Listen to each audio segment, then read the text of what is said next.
is this in any official report?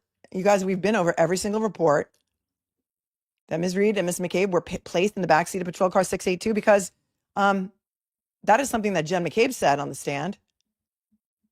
That was her reasoning or her excuse for when she Googled it in the morning, because they were sitting in the back of a patrol car together saying Our Father.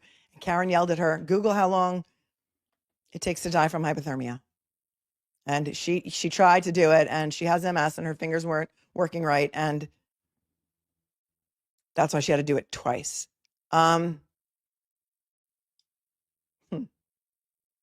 don't know. I find it interesting that that's in there, because I don't know that we've ever seen. We've definitely, whose car is 682?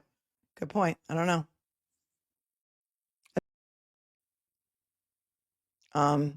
So I have some questions. I'm sure one of my amazing sleuths will figure that out. And by sleuths, I mean you. Armchair detectives. Now, as far as the particular cruiser that you were in on that day, is there sort of a particular cruiser that is reserved for sort of the sergeant or lieutenant who's in charge of the... Yes. So 682 is the primary patrol supervisor vehicle. And that would sort of shift from shift to shift as far as whoever that particular sergeant is? Yeah, he would take the same one. 682 is it's labeled on the side of the doors, patrol supervisor. And so is that the vehicle or that the cruiser that you took to go from the police station to Fairview that morning? Yes, I did.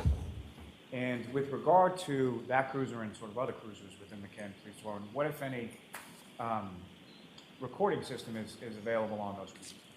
All marked units have it's called a WatchGuard camera system. It has front video camera, and then it also has in the prisoner passenger back seat, has a camera there as well.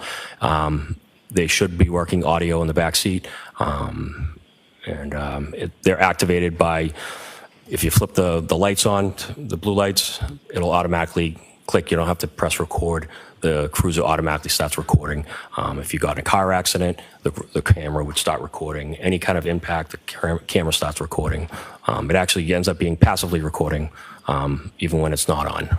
Now, you talked a little bit about the audio as far as the back of the cruiser, but as far as from the camera in the front of the cruiser, where is the audio recording in regard to that, if at all? It would be on the mic. There's a mic stand that sits in a charger. It looks like almost a beeper. Should be there. And so that's located within inside the cruiser, correct? Yes. Now, Sergeant Goode, what was played in there, is that a fair and accurate portrayal of the 911 call that you had with Kerry Roberts around 5 a.m.? Now, turning your attention to about an hour forward, approximately 6 a.m. on the 29th, what, if any, other phone calls did you receive, bless you, in regard to the same sort of parties? At 6:04 a.m. on the 911 dispatch console, I received a call from a woman at 34 Fairview. Now, in those intervening sort of hour or so, as you were stating on the 911 call, no one sort of physically came into the Canton Police Station and reported anything in regard to this, correct? No. Does Kerry know Sergeant Goode? She said in her testimony, because I watched it again last night, that, you know, she was like, knew him through other people, but she didn't really know him kind of. And again, the party that you spoke to on the phone at approximately 6:04 a.m., did you know that person at that time? No. And again, you responded later on or shortly thereafter to Fairview and spoke with a number of different people, correct? Correct. Canton PD receives a call on January 29th of 2022 at approximately 5:04 a.m. Kerry Roberts called the Canton Police Department. Ms. Roberts reported that Mr. O'Keefe had not returned home the previous evening. Reference is made to call for police on January 29th, 2022 by Ms. Roberts. I want to play that for you because this made me want to go back and listen to Kerry Roberts' testimony again. And if you recall, Kerry Roberts was not cross-examined during the first trial. In my opinion, she absolutely 100% needs to be cross-examined at this trial. Remember Kerry said that Karen called her and said, "John's dead," and then hung up the phone? And it was so loud that it woke her husband up. And it's Sergeant Goode who answers the phone because he was on desk duty that morning. Okay. You worked the midnight shift that day as well? No, What was your shift? I took it off. Were you assigned to dispatch that day? The night of the incident? Yes. No, I stayed inside. I was inside. Inside where? The dispatch. I handle all the calls, send the guys everywhere. All right, that was my question. I'm sorry if I'm Okay. I'm not being clear, but you were on duty, correct? Yes. What was your shift? My shift was I stayed inside. I'm sorry, what was the timing of your shift? 12 to 8. Thank you. And just after 1:30 a.m., while you were working dispatch, that's when you saw Brian Higgins enter the Canton Police Station at 1:30 in the morning, correct? Correct. Did he come into the dispatch area? I said that earlier. I don't remember him coming in, or just did I see him on the cameras walking down the hallway. We have I think we have 7 or 8 monitors in front of me that I'm able to watch people around our building.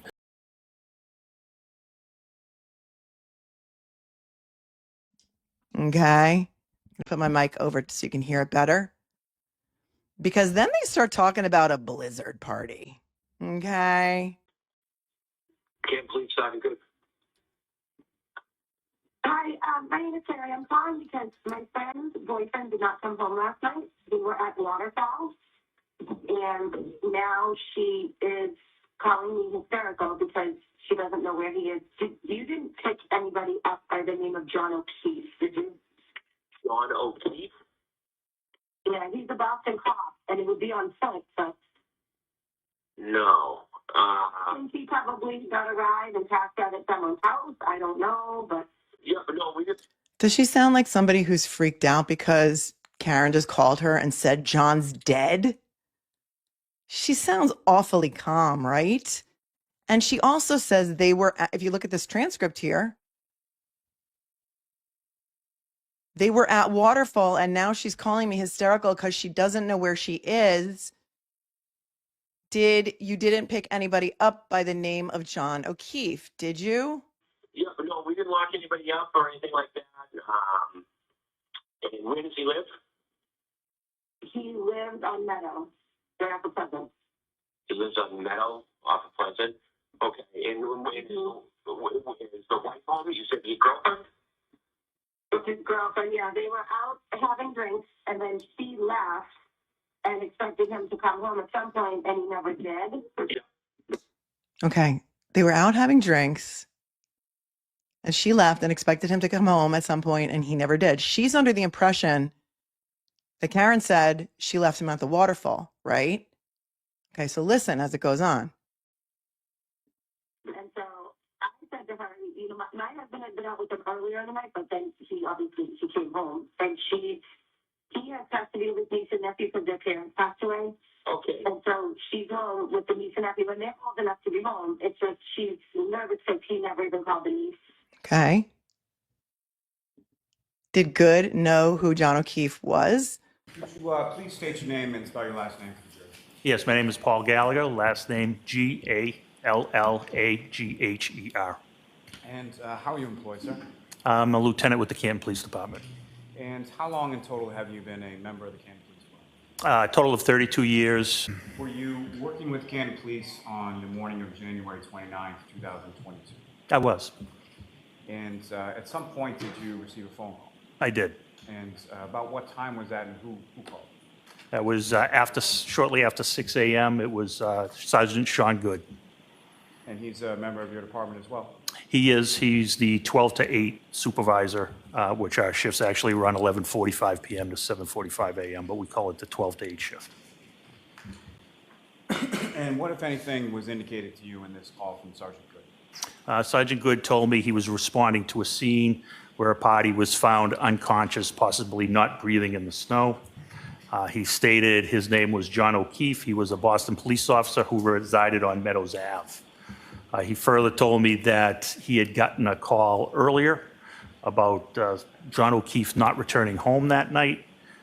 His friends had called the hospitals, then they called the police, then they went out and looked for him, and they found him unconscious and not breathing in the snow. And based on that information, what, if anything, did you? I told him I would respond.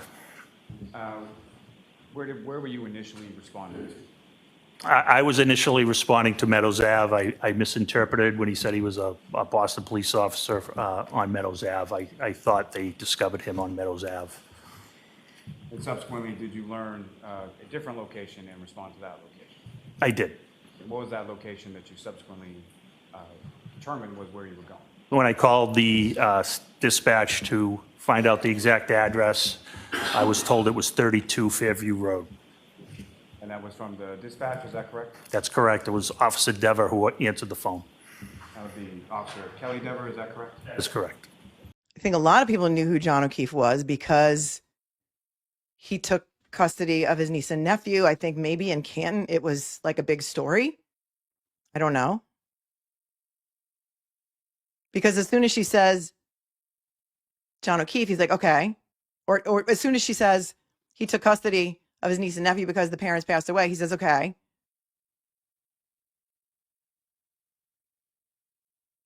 Carrie's giving all the information that the PD would need, right? Let's move to the second page of this. Yeah. So she's like, I feel like something happened. And I said, okay. Well, so call the area hospital. Nobody happened. I personally think someone probably picked him up and he passed out. I don't know. Yeah, She doesn't sound too worried, does she? I feel like, personally, I think somebody picked him up and he passed out. I don't know. he didn't drive last night? No. No. Okay. Again, it's more, it would be driven by you. You would have to, call in, come to the station, and talk to us. But as of right now, it's more, he just didn't come home last night. Is this common sometimes? Yeah. Happen with him? No. That's why. Right. It's not common with him. It's not common with him. No. That's why. No, it's not common with him. So many people are like, why was Karen freaking out? Why was she freaking out? There's your answer. Carrie Roberts, who's been friends with him for 10 plus years. No, actually since high school. They knew each other in high school. Isn't it reasonable for Karen to be freaked out that he didn't come home? Because no. He would never do that. Even according to the witness who's known him since high school, right? He didn't call his niece. That's kind of why she's more freaking out. So I figured I called the area hospitals. I said I would call Canton police just to make sure he didn't get picked up. But like I said, he's a Boston police officer and he knows a bunch of people. Anybody could have picked him up. Yeah. Anybody could have picked him up. He knows a bunch of people. He's a Boston police officer. They're on notice, okay, when she makes this call, that there's a Boston police officer missing, right? And then they get a call, I don't know, maybe an hour later, there's a man passed out in the snow, because we're going to listen to Jen McCabe's 911 call too. Kubert says, Goode grew up with the Proctors. Jillian Daniels, class of 1998. She's got all the inside tea. Okay. Yeah. Okay. Apparently they were having a blizzard party of some sort. There's a laugh. Apparently they were having a blizzard party of some sort. Ha ha ha ha ha. Well, that's interesting too, because she said that she thought that Karen left him at the waterfall and that he could have walked home and gotten picked up by anybody. But now all of a sudden this blizzard party comes into things, right? No. Unfortunately, I wasn't there. I was stuck here. Unfortunately, I wasn't there at the blizzard party. Jokes, Sergeant Goode. I was stuck here. We haven't had any calls, anything like that. Nobody was arrested or anything like that. Okay. All righty. All right. Well, thank you. All right, no problem. Good luck. Thank you. Bye-bye. Interesting. Do you think? I do. Sergeant Goode reported that Ms. Reed was yelling and was acting hysterical, stating, "Is he dead? Is he dead?" Sergeant Goode reported that he asked Ms. Reed if she drove to 34 Fairview Road last night, and she replied, "I think so, and I can't remember." Ms. Reed and Ms. McCabe were placed in the back seat of patrol car 682. Oh, really? Is that when they held hands and said the Our Father? Hold on. Did we ever see any dash cam footage of that? Because there should be dash cam footage of that, because isn't there also a camera in the back seat?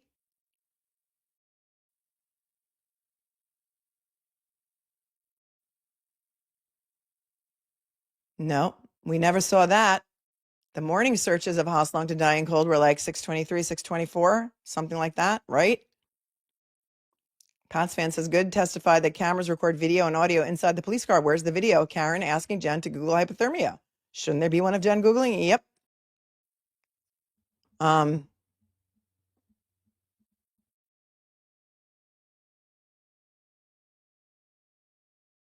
Sean Goode, Goode, And how are you employed, sir?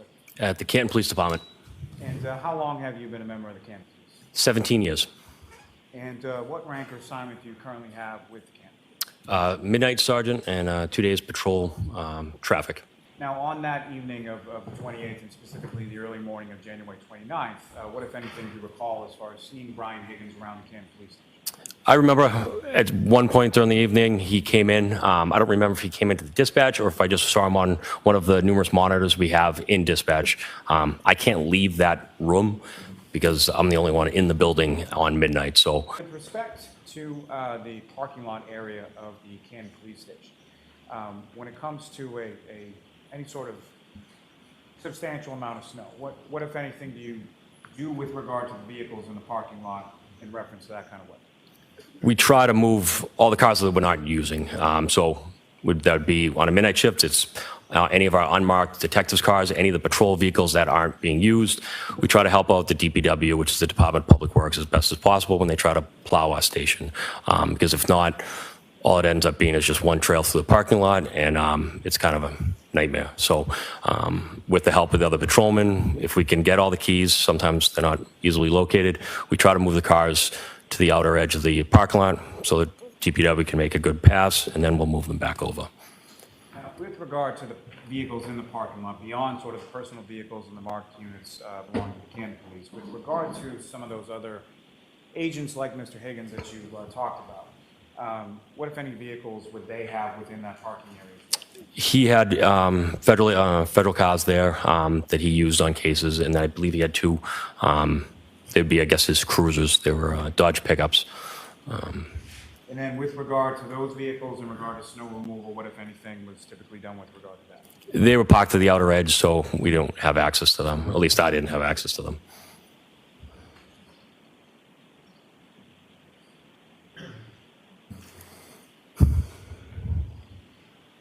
Now, working that sort of 911 dispatch area desk, at some point, just before 5 a.m., what, if any, calls did you receive around that time?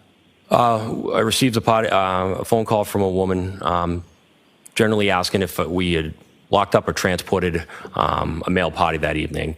It's not uncommon that people call and say, hey, did you lock up so-and-so, or did you stop anybody? She said some version of he was out with friends, he didn't come home tonight, and his girlfriend's worried about him. At the time that you received that call, did you know who that person was on the other end? No. And fair to say at some point later you had responded to Fairview Road, is that correct? Yes. And the person who had called just before 5 a.m., did you have occasion to speak with them when you were on scene on Fairview? I did. Who did you identify that first call to come in from? First call was Miss Roberts.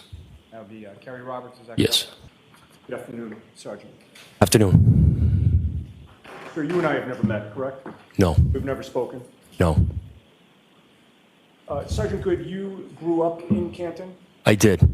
You attended Canton Public Schools? I did. You graduated from Canton High School? I did. That would have been in 1998? Yes. Is it true that in your graduating class was somebody named Courtney Proctor? Yes. You knew Courtney Proctor? Yes. You knew her to be Michael Proctor's sister, correct? Yes. Also in your graduating class was somebody named Jill Daniels, correct? Yes. You knew her, or you now know her, to be Christopher Albert's sister-in-law, correct? Yes. Christopher Albert is married to Jill Daniels' sister, correct? Yes. And you know Christopher Albert as Brian Albert's brother, correct? Yes. So it is fair to say that you graduated high school with Michael Proctor's sister and Christopher Albert's sister-in-law, correct? Yes. And, growing up in Canton and, working for 18 years as a Canton police officer, you're well familiar with the Albert family of Canton, correct? I work with one of them. You know that the Albert family is a well-known family in Canton, correct? Sure. The Albert family is well connected to the town of Canton, correct? I don't know what you mean by connected. They live in Canton. Yes. All right, well, Christopher Albert is a Canton town selectman, is he not? Yes. And you've already established that Kevin Albert is a Canton police officer, correct? Yes. And you already testified that you knew Brian Albert as well, and you knew that he was a Boston police officer who lived in Canton, correct? Yes. In fact, he and his family lived at 34 Fairview in Canton, correct? Yes. You also knew that his family had been there for years. Before Brian Albert owned the house, his parents owned it, correct? Yes.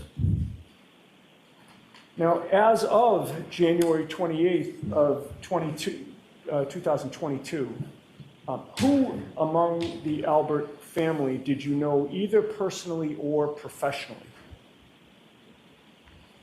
Professionally is Kevin Albert. Okay, and what about personally? I knew Chris.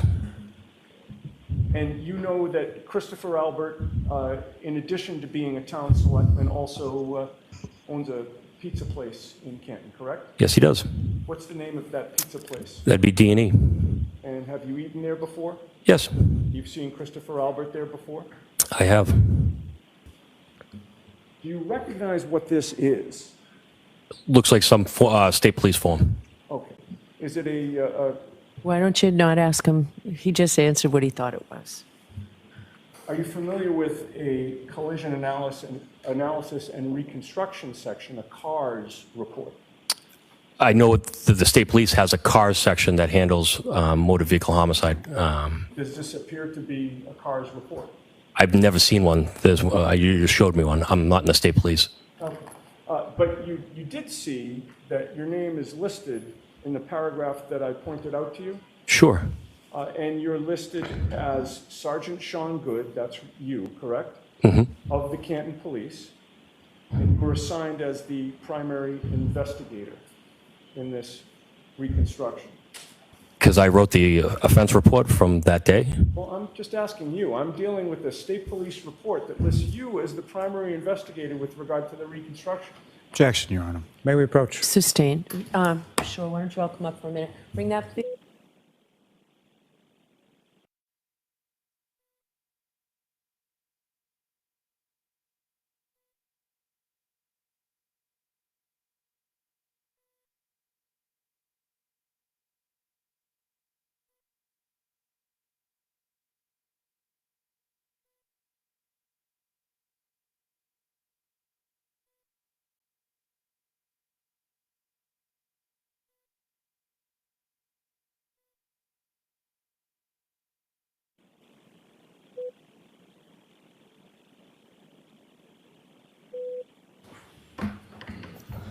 Sergeant Goode, what was your understanding on February 1st of 2022 regarding the Canton Police Department's role in this homicide investigation? I believe at some point on the 29th, we recused ourselves and we weren't part of the investigation. Okay. So you called Officer Kelly Deaver into dispatch? I did. And you did that because you wanted her to cover the desk for you so that you could personally respond to the call, correct? Correct. Responding to the call wasn't your duty assignment, but you made it your duty assignment, correct? Correct. And if you were going to leave, somebody had to cover. Correct. After that, you personally called two of your other colleagues who were not on duty that night to respond with you to Brian Albert's house, correct? Yes, I did. And you previously testified, I believe, that Sergeant Michael Lank was one of those officers, and he arrived at 6:25 a.m., correct? Correct. And then Lieutenant Paul Gallagher was the other officer, and he arrived closer to 7 a.m., correct? Yes. When you responded to 34 Fairview on January 29th, did you know that residence? Yes. And what did you know that residence to be? I knew that to be Brian Albert's house. You and Sergeant Lank had both been to that residence before, correct? No. Together. Actually, we have. We were there for a police report years ago. Oh. Did you ever see Brian Albert come out of his home? No. Did you ever see anyone come out of the Albert residence? Other than Jen McCabe and Matt McCabe, no. We were aware when you entered the Albert residence that morning that John O'Keefe was found on his front lawn wearing only one shoe, black in color. I was not aware of him missing a shoe, no. While you were there, you were listening to the questions that Sergeant Lank was asking Brian Albert? Yes. Did you ever hear Sergeant Lank ask Brian Albert that morning if he knew where the other shoe was that was black in color? Objection. Sustained.